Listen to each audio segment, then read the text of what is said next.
அவனை கேஜிஎஃப் அனுப்புனது கருடனை கொல்றதுக்கு, ஆனா அவன் போனது கேஜிஎஃப் ஆள்றதுக்கு. அதுக்கு முதல்ல கருடனை கொல்லணும், காட்ஸ் கிட்ட இருந்து தப்பிக்கணும், எல்லாத்த விட முக்கியமா ஜனங்களை தன் பக்கம் இழுக்கும்.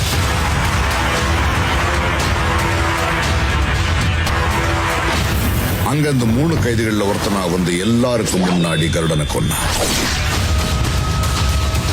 வானரம் காட்ஸ் துப்பாக்கியை பிடிச்சு நின்னப்போ அது வரைக்கும் தலை தூக்க பயந்துட்டு இருந்த ஜனங்க ராக்கி மேல நிக்கிறத பார்த்ததும் காட்ஸ்ங்க தலைகளை மிதிச்சு முன்னேறினாங்க.